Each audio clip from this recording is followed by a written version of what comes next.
To बच्चों exercise 2.3 का question number 22 देखें। लिखा हुआ है if A vector and N vector are non zero vectors describe set of points defined by position vector R if N cross R is equal to N cross A. यानी कि आपने बताना है कि अगर एक आर पोजीशन वेक्टर हम बताते हैं, आप इसके बारे में बताएं कि ये किन पॉइंट्स पर मबनी होगा। ठीक है, सेट ऑफ पॉइंट्स बताएं जो कि पोजीशन वेक्टर आर को रिप्रेजेंट कर रहे हैं, जबकि एन क्रॉस आर वही है जो एन क्रॉस ए है, जबकि ए और एन नॉन ज़ीरो वेक्टर हैं। अभी आप अपनी अंडरस्टैंडिंग और इंटेलेक्ट से सोच के जवाब देंगे। एन क्रॉस आर का क्या मतलब है? एन क्रॉस आर का मतलब है एक ऐसा वेक्टर जो एन और आर का मल्टीप्लिकेशन है, क्रॉस वाइज डायरेक्शन वाइज एक वेक्टर आ जाता है। ठीक है, और वो कैसा है? जो परपेंडिकुलर है टू एन एंड पैरेलल है, परपेंडिकुलर है टू एन एंड परपेंडिकुलर है to R. N cross R कैसा वेक्टर होता है? जो दोनों कंपोनेंट वेक्टर्स का परपेंडिकुलर वेक्टर होता है। सिमिलरली एन क्रॉस ए भी क्या है? It is perpendicular to N and it is also perpendicular to A. ठीक है, तो ये दोनों वेक्टर अगर बराबर हैं, ये जो वेक्टर आता है, सपोजिंग ये सी आता है और ये डी आता है, तो ये क्या है? ये इक्वल वेक्टर्स हैं।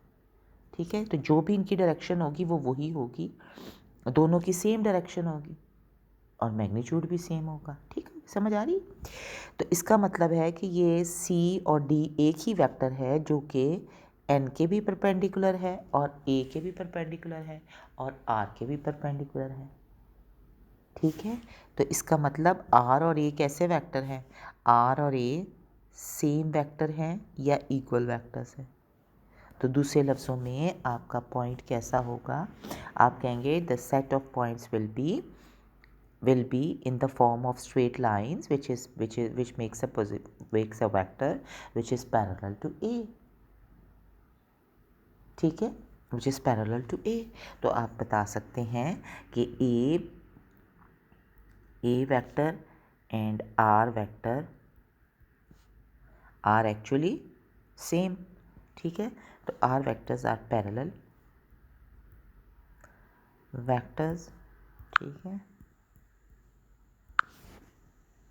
and equal vectors, यानी all such points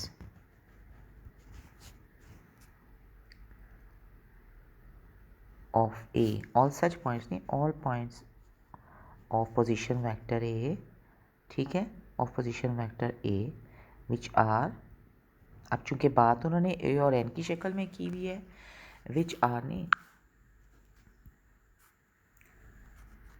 A perpendicular to N, simple. ठीक है, अच्छा ये बात आपको अगर समझ नहीं आ रही थी तो अब समझ आ गई है। अच्छा, अब आ गया जी क्वेश्चन नंबर 23 है। अच्छा जी, अब 23 भी इंतहाई आसान सवाल है। अगर if A B C are non coplanar vectors, ठीक है, आर नॉन कोप्लेनर वेक्टर्स, किधर क्या, ठीक है, are non coplanar vectors then show that R is equal to 1 over the scalar product of A B C and फिर multiply किया है 1 over R का मतलब है कि A B C scalar vector से डिवाइड होगी कोई चीज़, और वो क्या है? A dot R into B cross C plus B dot R into C cross A plus C dot R into A cross B. अब इसको पहले अंडरस्टैंड करें कि मतलब क्या है। अच्छा, मैंने छोटा इसलिए किया है कि मुझे एक पेज पे नज़र आए। अच्छा, अब इसको पहले मतलब अंडरस्टैंड करेंगे आप। ठीक है, और वो मतलब क्या है कि आर देखो कहा है, उन्होंने बताया है कि अगर ए बी सी तीन नॉन कोप्लेनर वेक्टर्स हैं, एक ही प्लेन में नहीं पाए जाते, मुख्तलिफ प्लेन्स में हैं। ठीक है, तो आप बताएं कि आर को रिप्रेजेंट किया जा सकता है इस शक्ल में।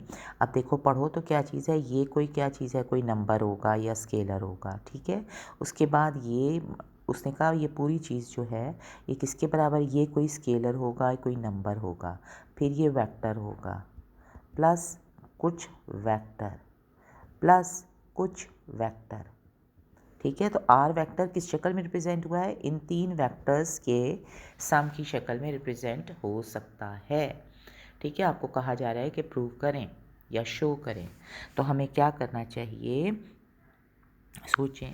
तो दैट मीन्स अगर मैं आर को ले लूँ इस तरह कि अगर हमें बताया गया था, हमें पता है कि हर वेक्टर को तीन वेक्टर्स या चार पोजीशन वेक्टर्स के मुताबिक हम रिप्रेजेंट कर सकते हैं, तीन वेक्टर्स की शक्ल में रिप्रेजेंट कर सकते हैं। किस तरह, अगर हमें ये देख लिया है कि आर को अगर हम इस तरह रिप्रेजेंट कर लें कि कुछ उसका कोएफिशिएंट और P cross C plus Y C cross A plus सी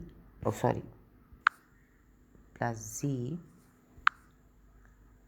और ए क्रॉस बी, हमें बताया गया था ना कि तीन वेक्टर्स के प्रोडक्ट की शक्ल में रिप्रेजेंट किया जा सकता है। ठीक है, वैसे भी हमें पता है कि हर वेक्टर्स को हम किसी वेक्टर्स के मुताबिक रिप्रेजेंट कर सकते हैं।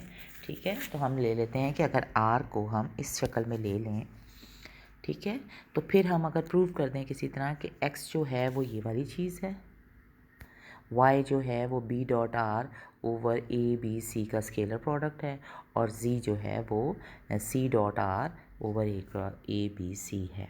ठीक है, तो फिर क्या करें, अब हम कर लेते हैं, हम कहते हैं कि अगर हमने प्रूव करना है कि x जो है वो ये पार्ट आ जाता है a dot R over A B C का स्केलर प्रोडक्ट, तो हम क्या करते हैं r डॉट ए ले लेते हैं।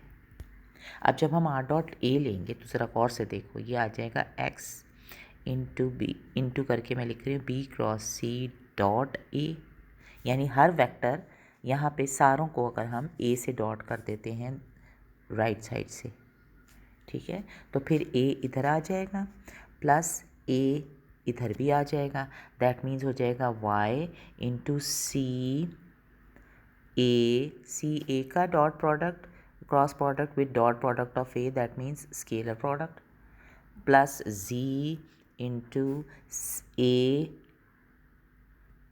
बी और फिर ए का, तो ये दोनों चीज़ें ज़ीरो हो जाएंगी और हमारे पास क्या आ जाएगा, हमारे पास आर डॉट ए जो है वो आ जाएगा हमारे पास x इंटू बी सी ए। इसको क्या मैं साइक्लिकली रोटेट कर सकती हूँ जी, ए इधर आएगा तो बी इधर चला जाएगा तो सी इधर आ जाएगा, साइक्लिकली रोटेट करूँ एंटी में, तो ये देखो ए बी सी बन जाता है, सेम होता है स्केलर प्रोडक्ट। इसको मैं हटा के डिवाइड कर सकती हूँ क्योंकि it's a scalar product, scalar can always be, scalar का मतलब number can always be divided, so x is equal to R dot A over A B C. ठीक हो गया। इसी तरह y को निकाल सकते हैं, z को निकाल सकते हैं, देखेंगे कि r हमने रिप्रेजेंट कर दिया इन तीन वेक्टर्स के सम की शक्ल में जो कि रिक्वायर्ड था। ठीक है, कर लोगे अब।